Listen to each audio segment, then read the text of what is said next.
Good morning, all of you. Welcome to C. Jendra Rank Zone. So we have started already hydrogenous compounds. Now I am into the second lecture of hydrogenous compounds, lecture 2. Now we are going to start. So please listen carefully, all of you. Yes, coming to preparations of hydrogen, we have already done. Now we are going to discuss physical properties of dihydrogen gas, then followed by chemical properties. So physical properties of dihydrogen. Point number 1. Hydrogen gas is a colorless, tasteless, and odorless gas. It has extremely low solubility in water since its molecules are non-polar. Its density is approximately 1/4 that of air. So lightest substance known is the lightest substance, the lightest element or lightest substance is known as hydrogen, and the hardest substance is called as diamond. So lightest substance of all the elements is hydrogen, and the hardest substance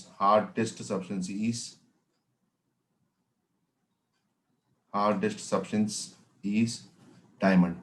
That is crystalline allotrope of carbon. Crystalline allotrope of carbon. The hardest substance is diamond and the lightest substance is hydrogen. It can be liquefied at a very high pressure and very low temperature. So hydrogen can be liquefied at high pressure and low temperature. Some common physical properties of dihydrogen are given along with the deuterium and tritium. It is highly combustible and should be handled with care. Fifth point is hydrogen is highly combustible and should be handled with care. So these are the main physical properties of dihydrogen, and it is lighter than air. Hydrogen is lighter than air. Its density is approximately 1/4 that of air, 1/14, 1/4 that of air. So its weight is around just 0. What is the weight of hydrogen element? That is hydrogen diatomic hydrogen dihydrogen. Its weight is 0.0899 grams. It's very less, very less. So it can be liquefied only at under low temperature and high pressure, at very high pressure and very low temperature. So it is highly combustible and should be handled with care. These are the main physical properties of dihydrogen. So the melting point of dihydrogen is 13.96 kelvins. So yeah, I'm writing here the melting point of dihydrogen is 13.96 kelvins, which is impossible to attain, and boiling point is 20.39 kelvins, 20.39. I'm talking about the protium, not the isotope of deuterium and tritium. Deuterium melting point is slightly heavier and molecular mass is 2. Molecular mass of hydrogen is 2.06 grams. So it is almost 2.06 grams. Approximately it is 2 grams. Whereas molecular mass of deuterium is the isotope of hydrogen, that is deuterium, is molecular mass is equal to 4.0228 grams, whereas molecular mass of tritium is slightly higher because of the neutrons, because in deuterium we have 1 neutron and tritium we have 2 neutrons, so the molecular mass is slightly higher. So tritium, that is 1H3, that is molecular mass of tritium, that is T2, we can say it is equal to 6.03 grams. So the boiling point and heat of hydration is also less. Heat of vaporization of hydrogen molecule is also less, and standard heat of hydrogen is also very less. That is 435.88 kilojoules per mole. Standard heat of dissociation. So enthalpy of dissociation of hydrogen molecule, dissociation enthalpy is equal to standard enthalpy. It is equal to 435.88 kilojoules per mole. 435.88 kilojoules per mole. So all these points you please make a note in your classwork. So coming back again to physical properties, it is colorless, tasteless, and odorless gas. It has extremely low solubility in water. Since its molecules are non-polar, its density is approximately 1/4 that of air. So it is the lightest substance known. The hardest substance is diamond, and it can be liquefied at a very high pressure and low temperature. It is highly combustible and should be handled with care. The bond enthalpy, that is bond dissociation enthalpy of hydrogen molecule, is 435.88 kilojoules per mole, and weight of hydrogen atom, that is protium, only protium I'm telling about. So protium is 0.899 grams, and molar mass of the melting point of hydrogen is 13.96 kelvins, boiling point is 20.39, molar mass is 2 grams, whereas molar mass of deuterium is 4.0228 grams because of it contains 1 neutron, and molar mass of tritium is 6.03 grams because of it contains 2 neutrons. So these are the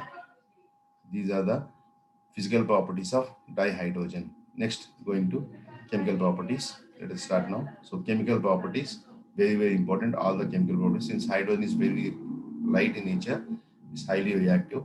It is neutral to litmus. It is neutral to litmus. Combustibility, it is highly combustible gas, so it burns in air with a pale blue flame to form water.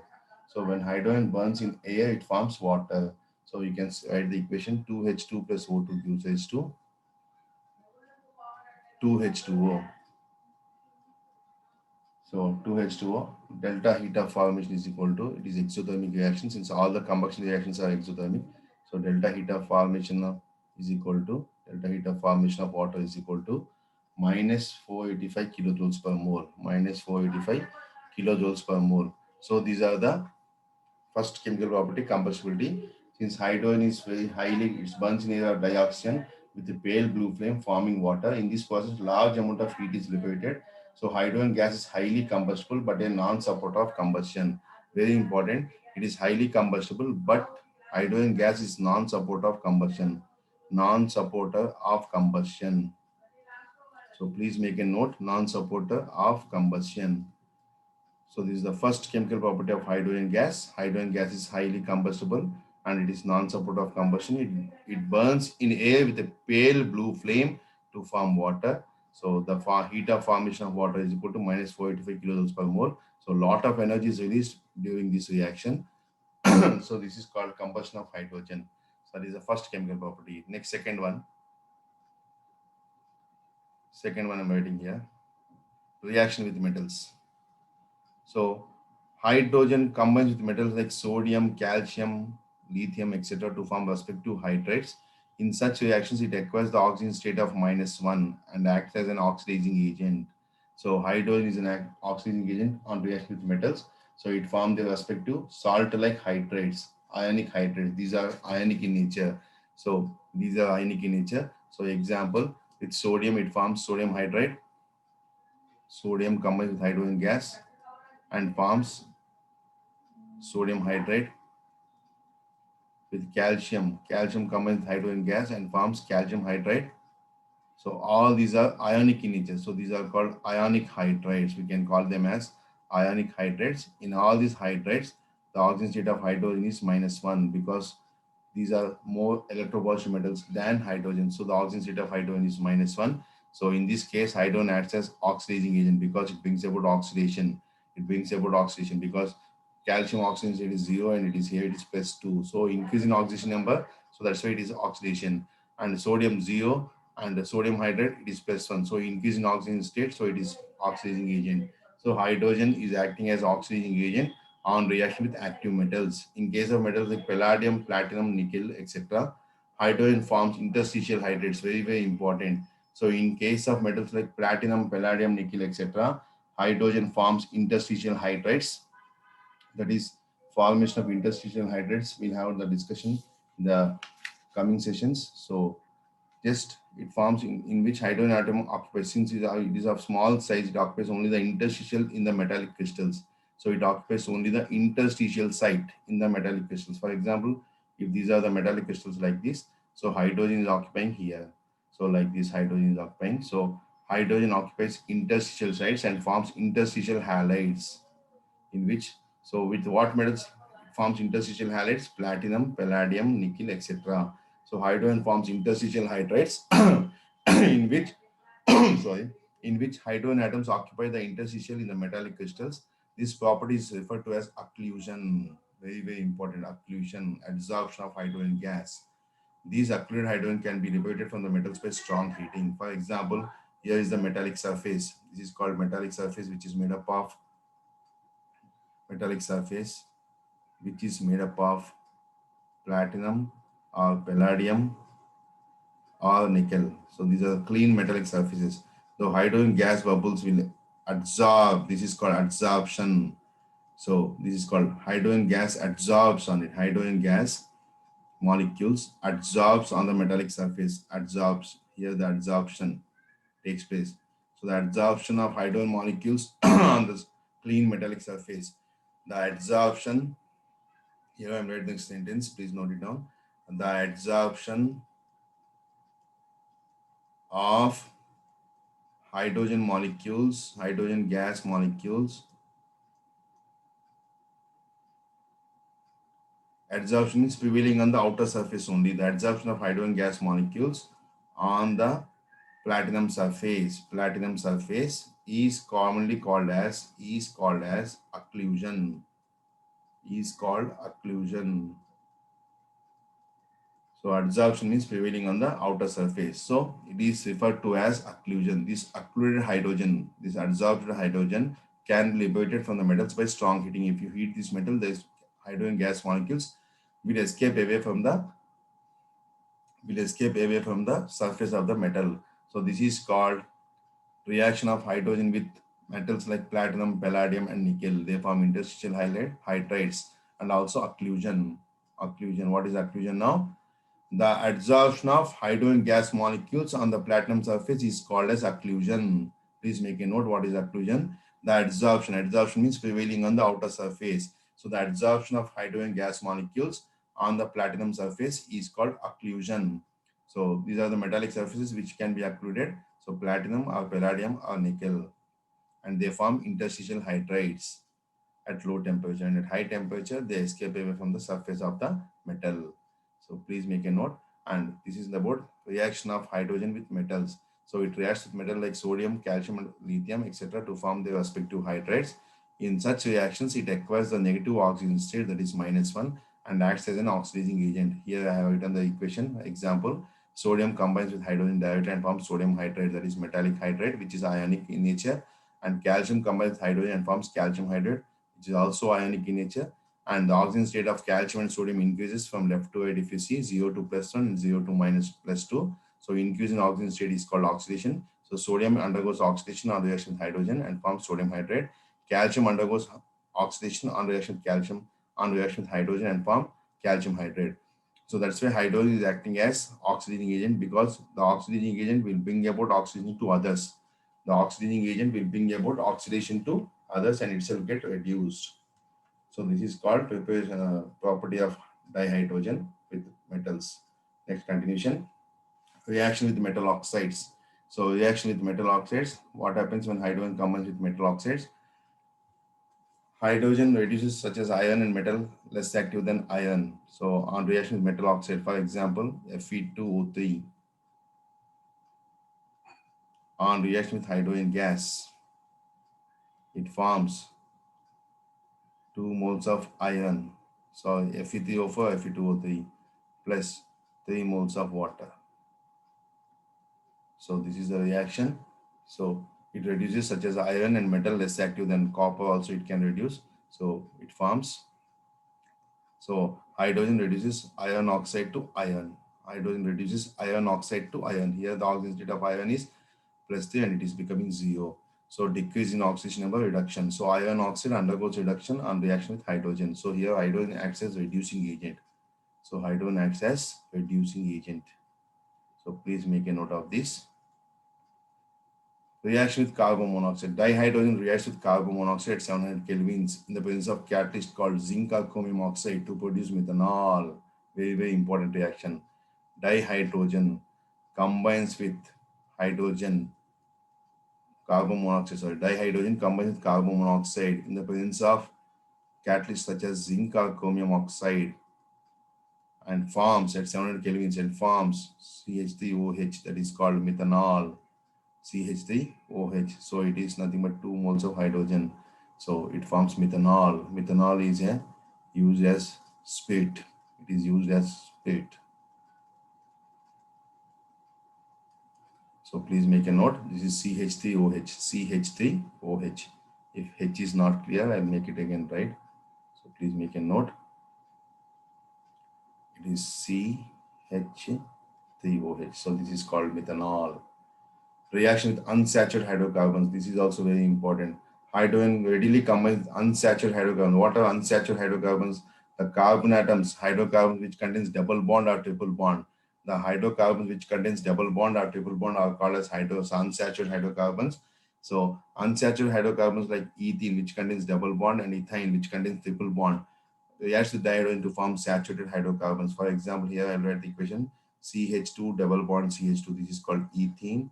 Undergoes addition reaction with hydrogen and forms CH3 single bond CH3. This is called ethane, saturated hydrocarbon single bond. So this is called ethane. Similarly, acetylene, that is ethine, and combination with hydrogen molecule and forms again ethane, finally CH3 CH3. In the intermediate forms ethene, then it forms finally ethane. So from unsaturated to saturated. Unsaturated means containing hydrocarbon containing double bond or triple bond. On reaction with hydrogen gas, it forms saturated hydrocarbon, that is ethane, alkane. So this is the reaction with unsaturated hydrocarbons. So first reaction with the metal oxides, hydrogen acts as reducers such as iron and other metals which are less active than iron, combines together to form iron. It reduces iron oxide to iron. It combines with carbon monoxide and forms methanol.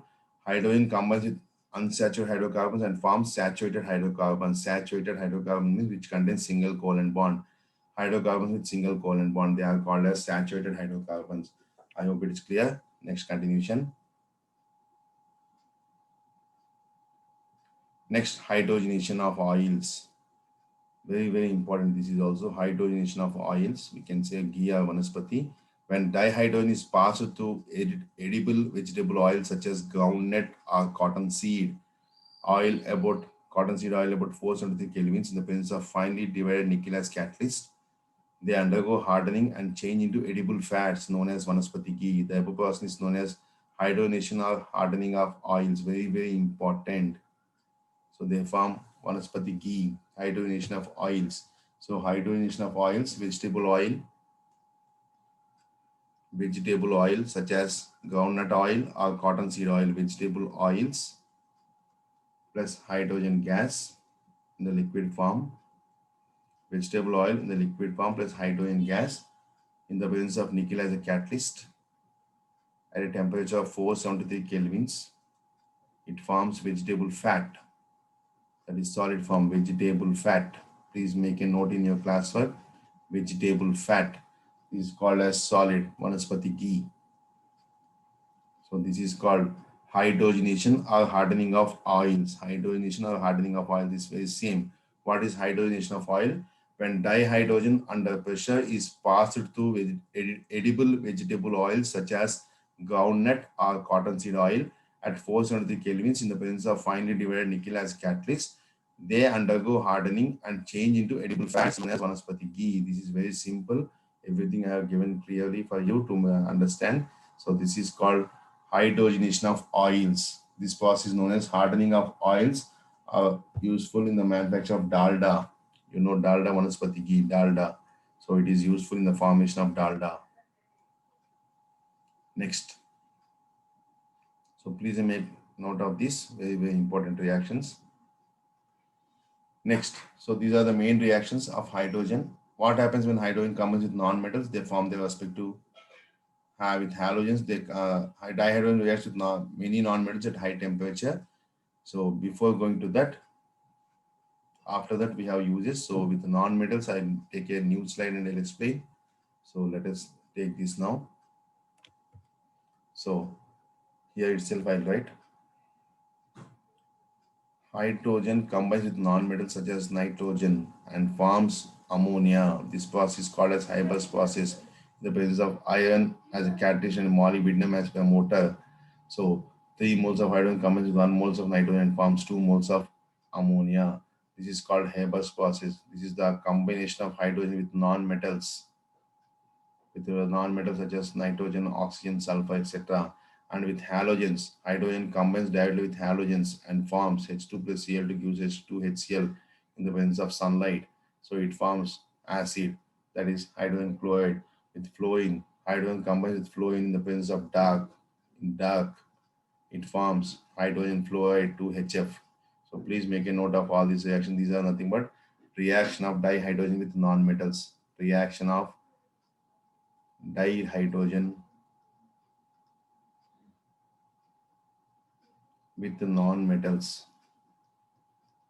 With non-metals such as halogens, nitrogen, oxygen, sulfur, etc. Hydrogen combines with iodine and forms hydrogen iodide.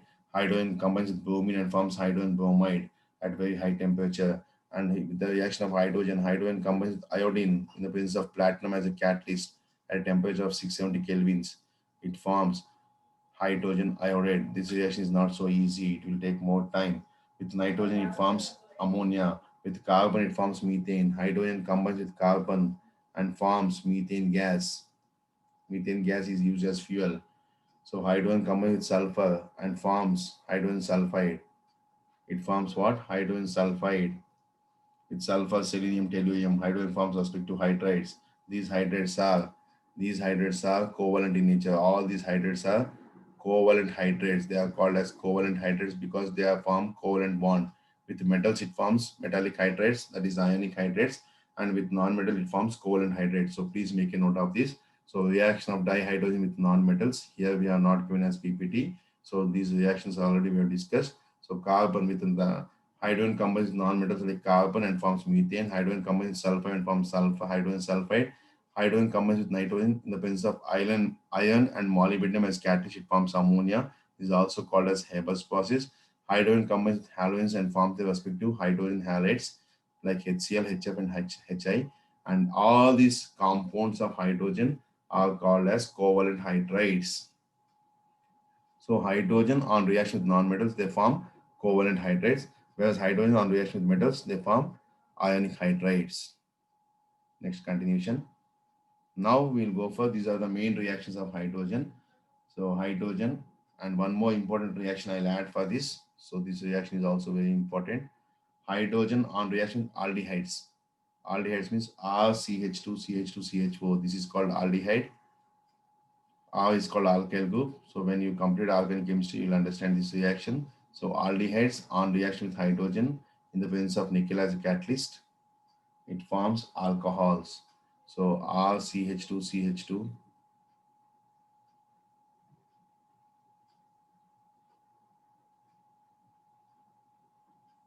R CH2, CH2, CH2, OH. This is nothing but alcohols. So this is called alcohols. So aldehydes on reaction with hydrogen in the presence of nickel as a catalyst forms alcohols. So they undergo reduction. This reaction is also known as hydroformylation. This reaction is also called as hydroformylation. So these are the important reactions. So what happens to the chemical properties of hydrogen? We have done with hydrogen on reaction with metals. It forms ionic hydrates. Hydrogen on reaction with non-metals, it forms their respective hydrates and forms, they are covalent in nature. They are also called as covalent hydrates. Hydrogen on reaction with platinum, palladium, or nickel as a catalyst forms interstitial hydrates because of their larger size of cations. And more important, hydrogenation is when hydrogen dihydrogen is passed through edible vegetable oil such as groundnut or cottonseed oil about 473 kelvins in the presence of finely nickel as catalyst. They undergo hardening and change into edible fats known as vanaspati ghee. And finally, hydrogen on reaction with aldehydes forms alcohols. This reaction is called as hydroformylation. So these are the important reactions of dihydrogen. So we have completed so far dihydrogen preparation, physical properties as well as chemical properties. Now let us see the uses of dihydrogen now. Next we have uses of dihydrogen. So these uses are also very important. Dihydrogen is used in various industries as listed below. In the preparation of ammonia, which you have seen, which is starting a material for manufacture of various fertilizers such as urea, ammonium sulfate, calcium ammonium nitrate, etc. So this ammonia is being obtained from hydrogen by using the Haber's process, that is N2 plus 3H2 gives H2 2NH3. So this ammonia is a starting material for manufacturing various fertilizers such as urea, ammonium sulfate, calcium ammonium nitrate, etc.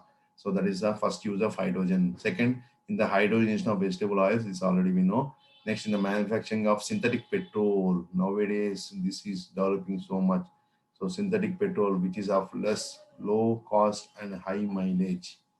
low cost and high mileage, that is nothing but synthetic petrol. Nowadays, they are developing this, still it has not yet come. So high mileage, so that is nothing but synthetic petrol, very, very important. So by the means of hydrogen gas.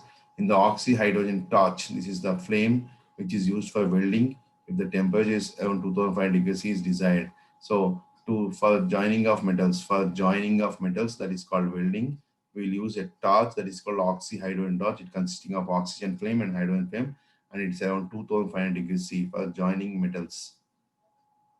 We'll use this oxy-hydrogen torch. This is third important use. In the atomic hydrogen torch or welding, if the temperature is around 4000 degrees C is desired, so it is called atomic hydrogen torch. It is also used for welding purposes. Next, liquid hydrogen mixed with liquid oxygen is used as rocket fuel in space programs. Liquid hydrogen mixed with liquid oxygen is used as rocket fuel in fuel cells to generate electrical energy.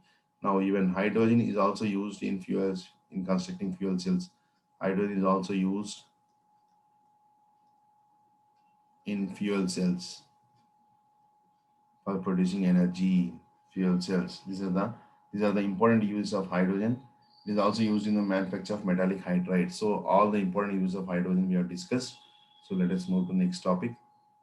So dihydrogen combines with number of elements to form binary compounds called hydrides. This is very, very important. What types of hydrides they form? Very, very important concept. So dihydrogen combines with non-metals as well as metals and form their respective hydrides. This already we know. So let us see now. Dihydrogen combines with a number of elements to form binary compounds called as hydrides. Their general formula is MHX, where M represents the element and X the number of hydrogen atoms, and hydrogen is H is hydrogen. Depending upon the physical and chemical properties, the ionic hydrides have been classified into the following the hydrates are classified into three categories mainly. First one, ionic hydrates, when metal plus hydrogen active electropositive metal plus hydrogen forms ionic hydrates.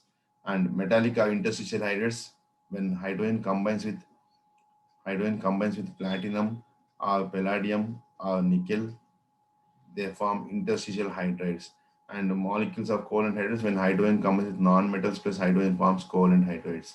So non-metal plus hydrogen, they combine together to form covalent hydrides. So let us see all these hydrides now so that this dihydrogen will be completed. So ionic or salt or saline hydrates, metallic or interstitial hydrates, molecules are covalent hydrates. Very, very important. All the three types of hydrates. Let us see now. So saline hydrates, these are binary compounds of hydrogen and elements which are more electropositive than hydrogen, such as alkali metals, alkali earth metals, except beryllium, etc. So alkali metal hydrates and alkaline earth metal hydrates except beryllium are said to be saline hydrates. Saline hydrates are formed by the transference of electron from metal to hydrogen. Some common examples of this category are lithium hydrate, sodium hydrate, calcium hydrate, chromium hydrate, etc. The general characteristic of these hydrates are as follows. They are crystalline in solids, having white or grayish color. They have high melting points and boiling points. They have high density and high heat of formation. They conduct electricity in molten state. Very, very important. Liberating dihydrogen gas at anode, which confirm the presence of hydride ion in them. So when calcium hydride is taken on melting, what happens? It forms calcium ion and 2H minus ion. So this confirms the presence of hydride ion. Hydronium ion is there, hydride ion is there. That's why hydrogen place is not resolved, because it is compared with metal as well as non-metal. Because with certain compounds it forms H plus ions, and with certain compounds it forms H minus ions. So like with calcium it forms H minus ion. With sodium it forms H minus ion. So with alkali and alkaline earth metals and even 13 group metals also, it forms H minus ion. At anode, 2H minus changes to hydrogen gas plus 2 electron, and at cathode, calcium is obtained. So this is called saline hydrates or metallic hydrates. These are called saline hydrates. So very, very important all these points. So write a few notes about saline hydrates. So from this they prepare statement based question. From this they'll give an entrance statement based question. What about the characteristics of saline hydrates? So what are the characteristics of saline hydrates? Once again I'm repeating, please look Please look at the screen. They are crystalline solids having white or grayish color, all the selenic hydrides. They have high melting point and boiling points because as they are solids at room temperature, they have high melting points and boiling points. They have high density and high heat of formation. They conduct electricity in molten state, liberating dihydrogen gas at anode.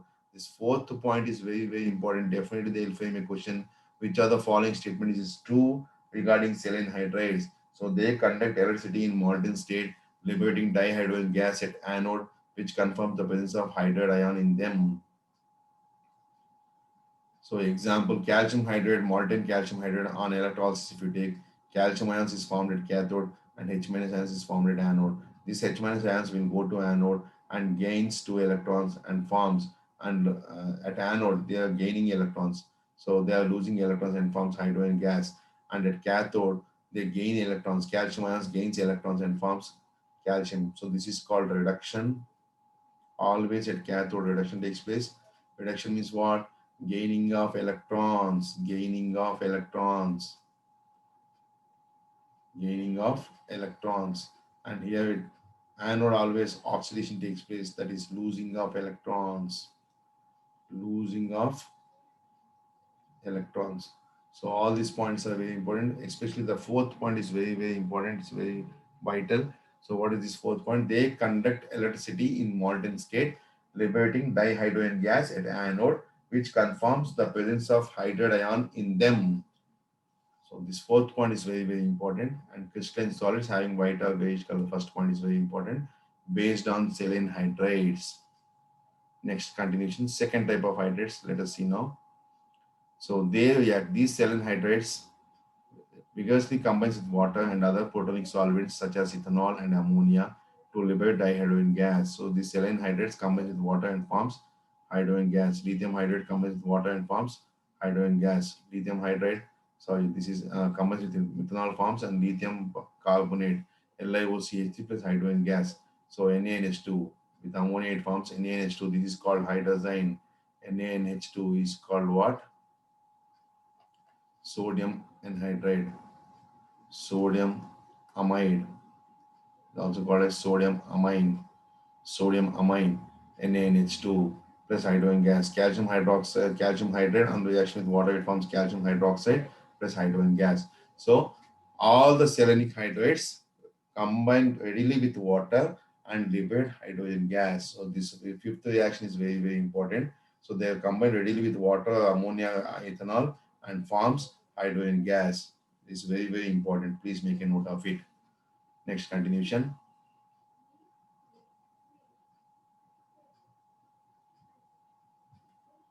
Next we have covalent hydrides. Next we have what? Covalent hydrides or molecular hydrides. These are binary compounds of dihydrogen of hydrogen and elements of comparatively high electronegativity such as p block elements. In these hydrides, hydrogen atoms are bonded to other atoms by covalent bonds. Some examples of covalent hydrides are HCl with halogens, water with oxygen, and phosphine, ammonia, etc. The general formula of covalent hydrides can be written as Hx8 minus n, where n is the number of outer shell electrons, number of electrons of X atom. However, elements of group 13 are exception to this formula. So the elements of group 13 forms such as boron, gallium forms polynucleohydrates. This is very important. So the elements of group 13 such as boron, gallium, aluminum, etc. they form polynucleohydrates which are electron deficient compounds. These are called electron deficient compounds. This we have done already in 13 group elements. So the B2H6 is called diboron, Ga3H2 is called gallium hydride. Are examples, some examples. Some of the general characteristics of covalent hydrates are as follows. These hydrates consisting of individual covalent molecules with relatively weak interparticular forces, that is called as van der Waals force of attraction. Hence, they are generally soft. So all the covalent hydrates are generally soft because of weak van der Waals force of attraction between them, and they have low melting points and boiling points, and these are poor conductors of electricity. All selenium hydrates are good conductors of electricity, whereas covalent hydrates or molecular hydrates are poor conductors of electricity. When they form covalent hydrates, when hydrogen combines with non-metals, they form covalent hydrates. When hydrogen combines with p block elements, they form covalent hydrides with few exceptions. So it is clear. Next continuation. So being covalent in nature, the properties. Now we are going to discuss about covalent hydrides. Being covalent in nature, they are more soluble in organic solvents and they are insoluble in water. Insoluble. All the covalent hydrates are insoluble in water, that is polar solvent. They undergo thermal decomposition into their respective elements. So, for example, ammonia on heating very strongly, it forms nitrogen gas and hydrogen gas. So that is nothing but what? Thermal decomposition. So these covalent hydrates undergoes thermal decomposition into their respective elements. See, it forms nitrogen as well as hydrogen. They are covalent in nature and are more soluble in organic solvents. This already we discussed. Some of them react with water to liberate hydrogen gas. So diboron combines with water and forms boic hydrate, that is also called as H3BO3. BOH is also called as boric acid. This reaction already we have seen, and with hydrogen gas, they liberate hydrogen gas. So this is called boric acid H3BO3. So this last topic only we discussed. Along any given row of periodic table, the covalent hydrates become increasing acidic in moving from left to right. So left to right in moving from left to right. So among any given row, for example, it forms covalent hydrates like hydrogen sulfide with sulfur. It forms hydrogen sulfide. So left to right in increasing. So hydrogen sulfide is more acidic. It is more acidic than water, than ammonia. So left to right, if you move left to right in the periodic table, so it is more acidic. Next. Next is very important concept, that is interstitial hydrates or metallic hydrates. These are binary compounds of hydrogen and transition elements. Hydrogen and transition elements. They form interstitial hydrides. These hydrides are generally found by the transition metals of group 3, 4, 5 of D block elements and chromium metal of group 6 and F block elements. So it may be noted that elements of group 7, 8, 9 of D block elements do not form hydrates at all. This point is very important. Group 7, 8, 9 of D and D block elements do not form covalent hydrides such as zinc hydride. It will not form, as I told you, zinc hydride, copper hydride, etc. They will not form. 7, 8, 9 of D block elements. Now, this inability of metals of group 7, 8, 9 of periodic table to form hydrates is referred to as hydride gap of D block. This is called what? Hydride gap of D block. So in D block elements 7, 8, 9, 10, 7, 8, 9 of D block elements do not combine with hydrogen. That's why they are referred to as hydride gap of D block. In these compounds, hydrogen atoms are supposed to occupy interstitial position in the metallic lattices. As all these D block elements are metal, they form crystal lattice. And in those lattices, since hydrogen is very small, is very small atom, so it occupies the interstitial position. What position? Interstitial position. This position is very important. Some scientists consider these compounds as simply solid solutions of hydrogen. Solid solutions of hydrogen. The composition of these hydrates may not correspond to simple whole number ratio, and therefore they are also called as non-stoichiometric hydrides. Non-stoichiometric hydrates. Their composition is also found to vary with the conditions of temperature and pressure. For example, some examples of interstitial hydrates of group 3 to 5 are scandium hydrate, yttrium hydrate, yttrium hydrate 3, lithium hydrate, 3 chromium hydrate, titanium hydrate, zirconium hydrate, hafnium hydrate, etc. Hafnium hydrate, HFH2. HFH2. This is called hafnium hydride. So the metals of group 3, 4, and 5 will combine hydrogen and forms interstitial hydrides, and the metals of group 7, 8, 9 of D block elements will not combine with hydrogen, and that is referred to as hydrogen hydride gap of D block. What is it called as? Hydride gap of D block. And so examples of these hydrides, very important interstitial hydrides, and they are also considered as very important point is non-stoichiometric hydrates because they do not have any fixed formula. That's why they are called as non-stoichiometric hydrates. Very, very important. Please make a note of this. Next, so these are about hydrides of, this is about hydrates, that is complete hydrogen we have done. Next in this concept we have water. So before going to discuss about water, I would like to discuss some questions based on hydrogen. So complete hydrogen, now we are going to discuss questions. So I'm stop sharing this and I'm sharing a new slide. So taking whiteboard. After this session, about we'll discuss about we'll discuss about water. So let us start now. So questions, MCQs on dihydrogen. MCQs on dihydrogen. Then we'll wind up this session, and the next session we'll do about water, very, very important water also. And finally, we have hydrogen peroxide. Only 3 topics in this chapter. So now let us start the questions based on hydrogen.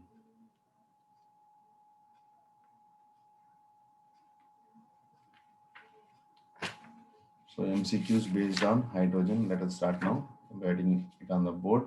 So please make a note. All these questions are very important based on hydrogen.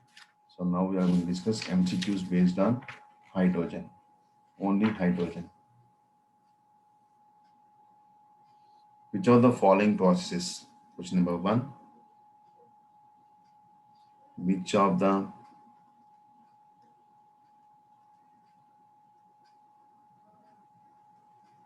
following processes use water gas shift reaction? Uses water gas shift reaction. As I told you, it is very, very important, water gas shift reaction. In this water gas shift reaction, we will convert water gas, we will pass water gas over a wet hot steam in the presence of ferric oxide or chromium oxide as catalyst and converts it into carbon dioxide and hydrogen gas. So answer first option is Mech's process. Mech's process. Second option, it is Lane's process.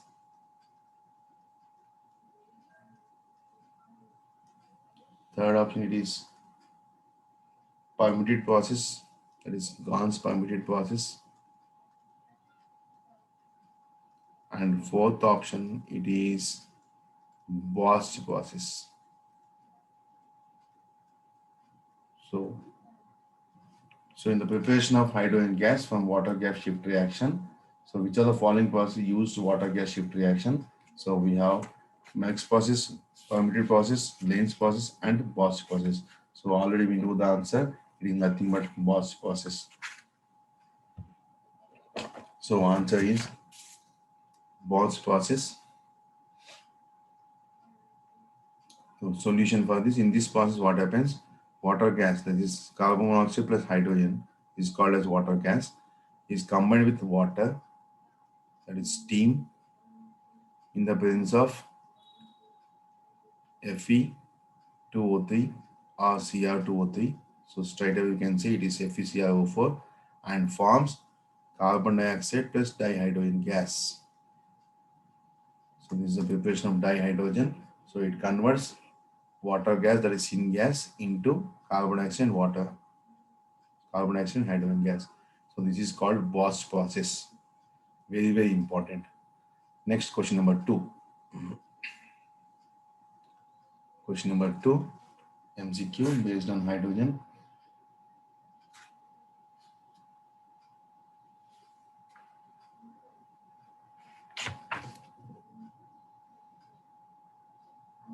In which of the following compounds, in which of the following compounds, in which of the following compounds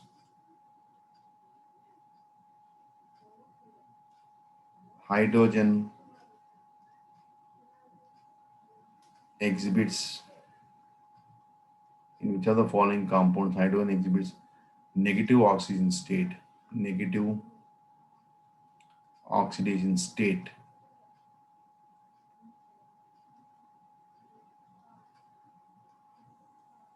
Option 1, it is lithium hydride. Option 2, sorry, option B, it is water. Option C, it is HCl. And option 4, it is ammonia. So the answer is straight away we can say, when hydrogen combines with active metals such as alkali and alkaline earth metals, it forms negative oxygen state. So answer is lithium hydride. So what is the hint here? When hydrogen combines with alkali metals, when hydrogen dihydrogen combines with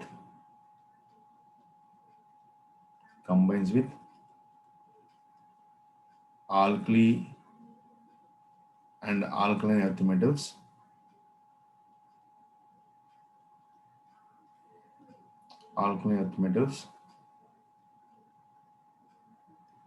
to form their respective hydrates, to form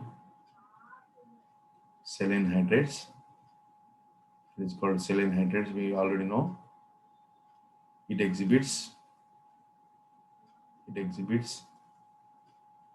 negative oxygen state, that is -1. Oxidation state negative oxidation state, that is -1. So this is the answer. So please make a note of this. Anyway, you'll be seeing in this video. Next, question number 3. In which of the following reaction in which of the following reaction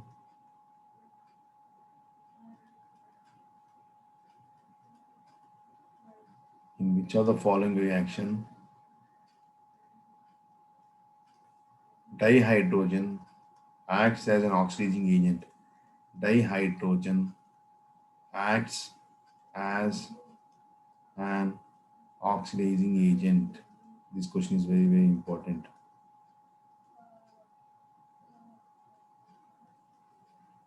First reaction, Ca plus H2 gives rise to CaH2. Option 2, 2H2 plus O2 gives us 2H2O.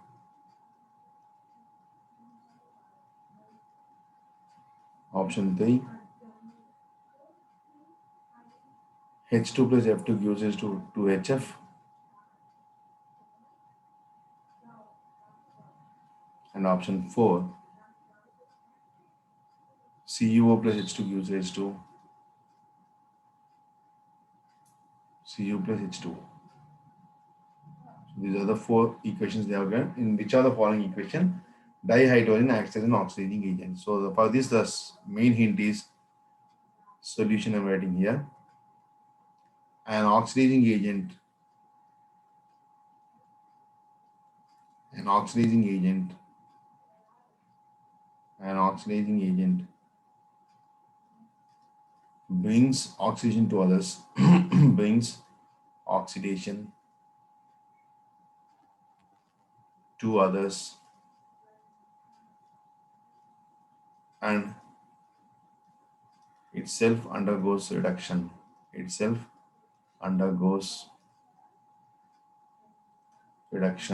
This statement I am writing here so that you can remember it. Very important statement. So an oxidizing agent brings oxidation to others and itself undergoes reduction. So in the first case, if you see calcium, the oxygen state of calcium is 0, combines with hydrogen, oxygen state of hydrogen is also 0. It forms calcium hydride. Oxygen state of calcium is +2 here and hydrogen is -1. So decrease in oxidation number and increase in oxidation number. This is called increase in oxidation number from 0 to +2. So here calcium is undergoing oxidation and hydrogen is undergoing reduction. So because of hydrogen, calcium is undergoing oxidation to form calcium hydride. So answer is first option straight away. If you see the same in the other, you see here oxygen state of hydrogen is 0, oxygen 0, hydrogen is +1 and oxygen is -2. So 0 to +1 increase in oxygen state, but oxygen will undergo reduction, decrease in oxygen state. So hydrogen is undergoing decrease in oxygen state, calcium is undergoing increase in oxygen state. So from calcium changes from 0 to +2, calcium changes from 0 to calcium +2. So increase in oxygen state, whereas hydrogen changes from 0 to -1, that is decrease in oxygen state. So In this way, we can say the answer is oxygen agent. Here it is nothing but first option. So it is clear now. Next question, very, very important, these questions. So question number 4 now.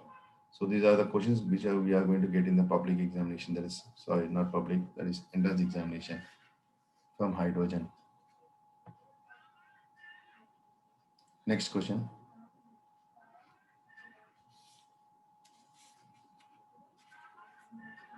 The number of neutrons,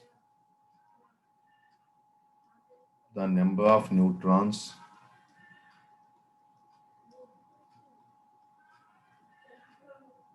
in deuterium,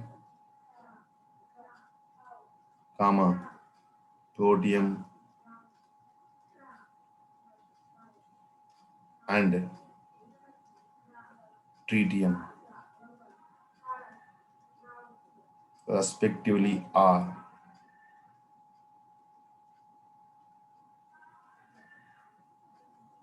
Option A, it is 0, 1, 2. Option B, it is 1, comma 0, comma 2. Option C, it is 2, comma 0, comma 1. And option D, it is 1, comma 2, comma 0. So what is the right answer here? It is very simple. So deuterium is 1H2, protium is 1H1, this is protium, this is deuterium, and this is tritium 1H3.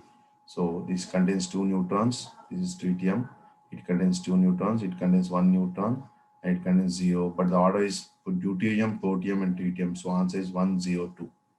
Because deuterium it contains 1 neutron, protium it contains 0 neutrons, tritium it contains 2 neutrons. So answer is 1, comma 0, comma 2. This is the answer. So like these tricky questions they'll ask in the examinations, very simple down to earth questions. Next question number 5. Let us discuss now.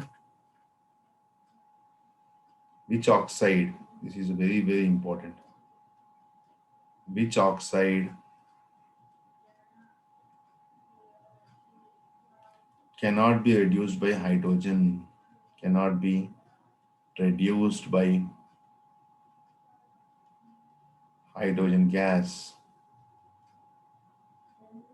Option A, it is Al2O3, that is aluminum oxide. Option B, it is CuO. And option C, it is zinc oxide. And option D, all of these. So the solution for this I'm writing here. I'll give hint. Hydrogen cannot reduce more electropositive metals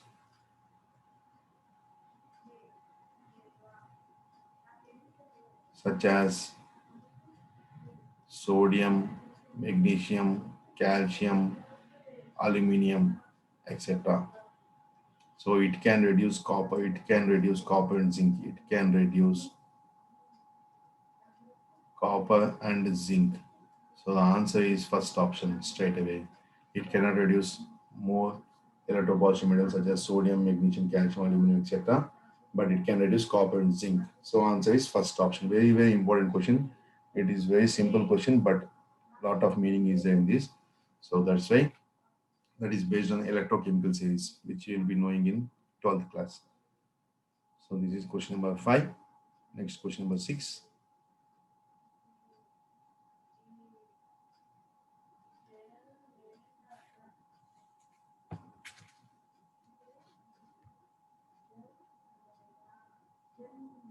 Which of the following pair?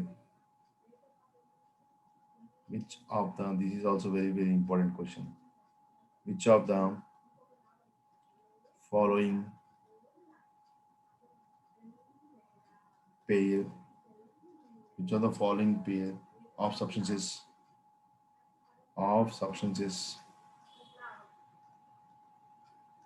the following pair of substances will not evolve hydrogen gas?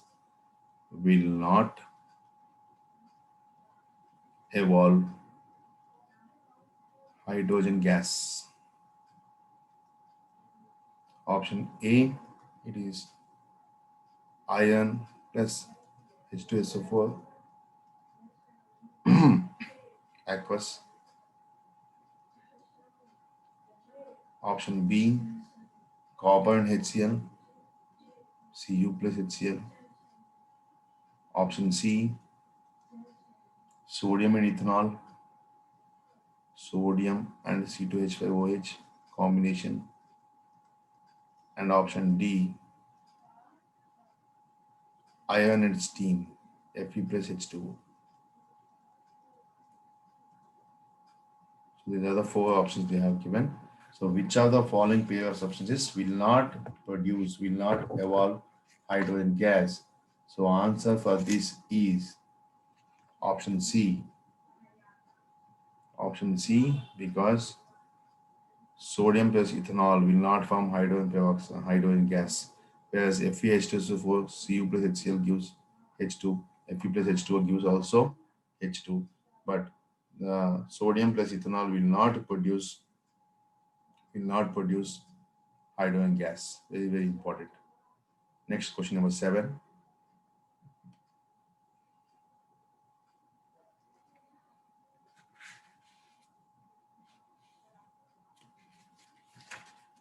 Let us see question number 7 now.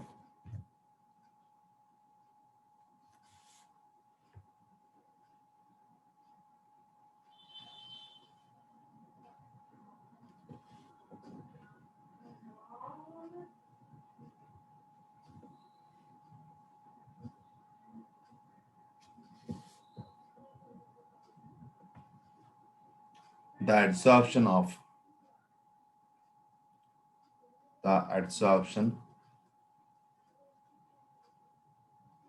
of hydrogen by palladium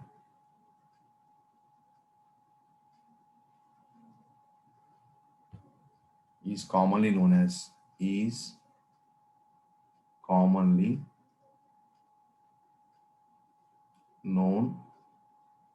as option A, it is percussion. Option B, it is oxidation. Option C, it is reduction. And option D, it is occlusion. So as we already knew, the answer for this question is occlusion. The adsorption of hydrogen gas by palladium surface is commonly known as occlusion. So this is also important question. Now question number 8. Next question, we move on to next question.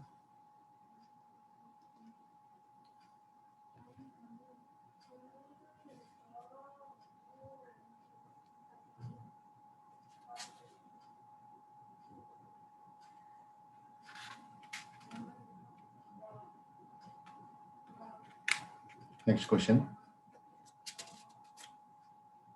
Hardening of oils.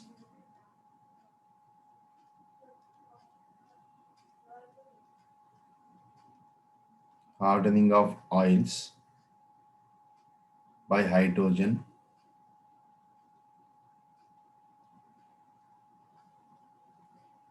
produces option A, वनस्पति ghee.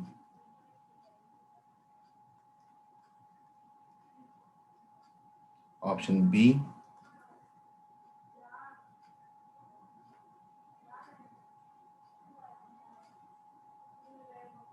carbon monoxide.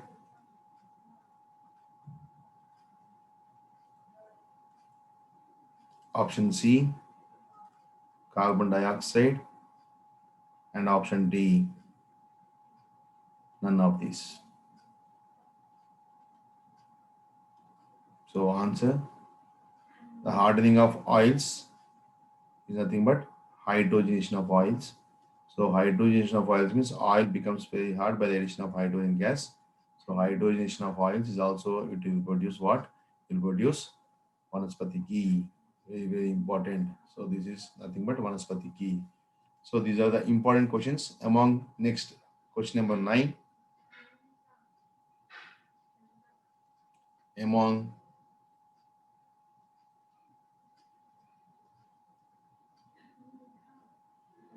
calcium hydride, comma, ammonia, comma, sodium hydride, and and diboane, that is B2H6, which are covalent hydrates, which are covalent hydrates.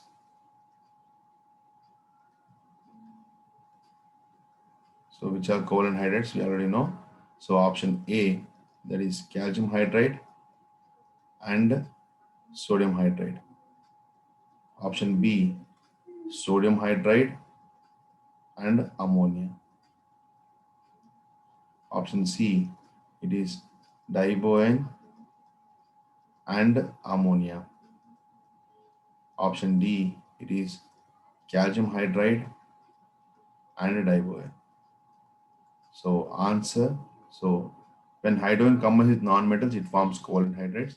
So the non-metals is boron and ammonia. So boron and ammonia are called covalent hydrates, whereas calcium and sodium hydroxide are sodium hydrates are saline hydrates. So next, so these are the important questions from this session. From the first lecture and second lecture, we are done. From hydrogen, you will get this type of questions, and more questions you can do by easily observing the class. So um, with this, I'm ending this session. So thank you all. So please follow what we have discussed so far. So lecture 1 and lecture 2, we have completed hydrogen completely. So both the lectures, you make a note of all the points, and I'm sure you can answer any questions in any entrance books. Thank you all.